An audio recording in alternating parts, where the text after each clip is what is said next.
Hello guys, মাই ডিসেপ darling এর ৮ নম্বর এপিসোডের প্রথম অর্ধেকে আপনাদের স্বাগতম। তো এপিসোডের শুরুতেই আমাদের দেখানো হয় সানজু কিরাগাওয়াকে তার তোলা ছবি দেখাতে থাকে। সেইগুলো দেখে কিরাগাওয়া বলে, ওয়াও সানজু সান, তুমি তো অনেক ভালো ছবি তুলো।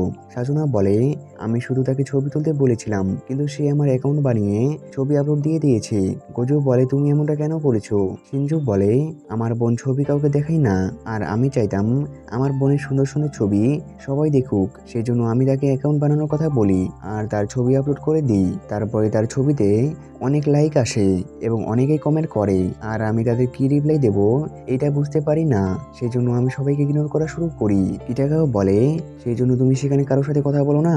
সাজুনা বলে, আমি কসপ্লে আমার জন্য করি, কে কি মনে করলো এটাতে আমার কোনো কিছু যায় আসে না। সিনজু বলে, কিন্তু এখন তোমার অনেক ফলোয়ার হয়ে গেছে আর এর কারণে আমার অনেক ভালো লাগে। কিটাগাওয়া এটা দেখে বলে, মনে হয় তুমি জুজুসামাকে অনেক পছন্দ করো। সিনজু বলে, হ্যাঁ আমি তাকে অনেক পছন্দ করি। এটা শুনে কিরাগাওয়া বলে, জুজুসামা অনেক খুশি হচ্ছে। সাজুনা বলে, তুমি চুপ করো। তারপরে সিনজু তার ক্যামেরা দেখাই আর বলে, আমি এই ডিএসএলআর ক্যামেরা আমার বাবার থেকে নিয়েছি। কিরাগাওয়া বলে, তোমার বাবা কি প্রফেশনাল ক্যামেরাম্যান? সিনজু বলে, না, ফটো তোলা তার শখ। তারপরে সে ক্যামেরা সম্পর্কে কথা বলতে লাগে। তারপরে কিরাগাওয়া সিনজুকে জিজ্ঞাসা করে, তুমি কসপ্লে করো না?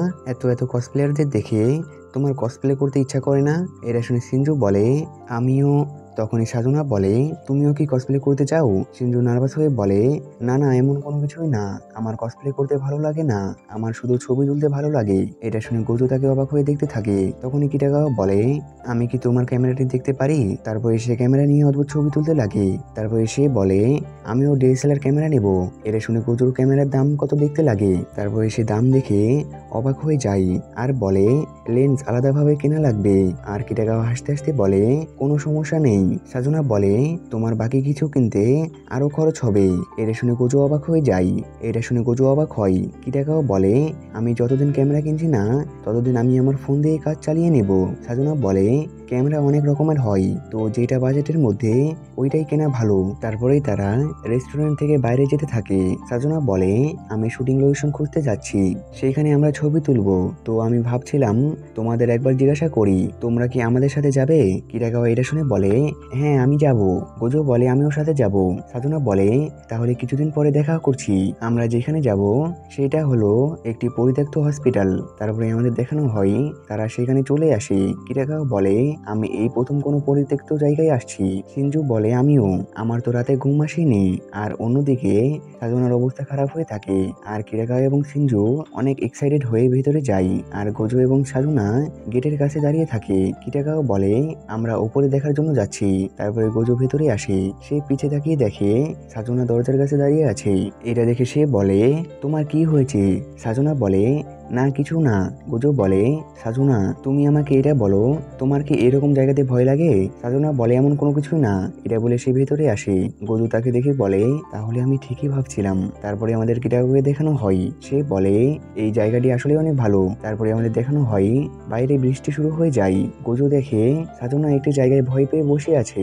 সে তাকে বলে, তুমি কি ঠিক আছো? এটা বলে সে তার কাছে যায় এবং সেখানে বসে পড়ে। সাজনা বলে, আমি ঠিক আছি, আমি খালি একটু ক্লান্ত হয়ে গিয়েছি। গোজো মনে মনে বলে, তাকে দেখে তো ক্লান্ত মনে হচ্ছে না। সে তাকে বলে, তুমি কি গেটের কাছে যাবে? সাজনা বলে, না, তুমি কি ভুলে গেছো আমি ব্ল্যাক লিলির কসপ্লে করছি। আমি ভালোভাবে দেখতে চাই এই জায়গাটি কেমন, না হলে আমার ছবি ভালো আসবে না। গোজো বলে, তোমার জায়গায় আমি দেখে আসছি, তুমি চাইলে গেটের কাছে অপেক্ষা করতে পারো। সাজনা বলে, না, আমি নিজে নিজেই দেখে নেব। গোজো বলে, কিন্তু তুমি তো অনেক ভয় পাচ্ছ। এটা শুনে সাজনা চুপ হয়ে যায়। তোমার এত জেদ করার কি কোনো কারণ আছে?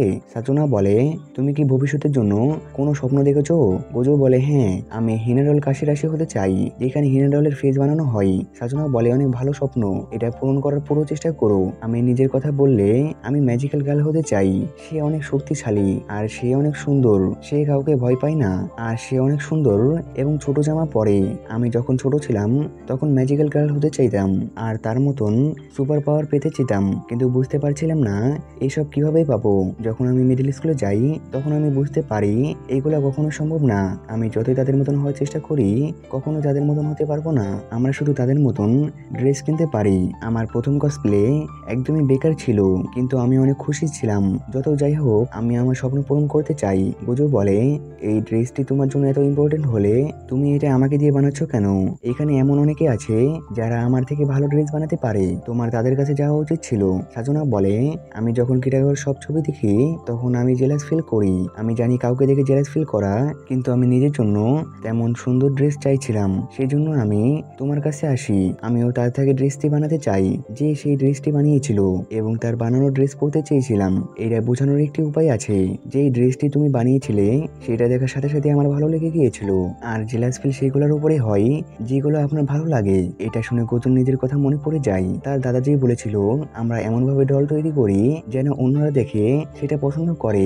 গোজো বলেছিল, আমিও এরকম ডল বানাতে চাই। দাদাজি বলেছিল, একটু চেষ্টা করলে তুমিও এমন ডল বানাতে পারবে। এসব মনে করে গোজো কান্না করতে লাগে, এবং এখানে 8 নম্বর এপিসোডের প্রথম অর্ধেক শেষ হয়ে যায়। দেখা হচ্ছে বাকি অর্ধেকে। ততক্ষণের জন্য আল্লাহ হাফেজ।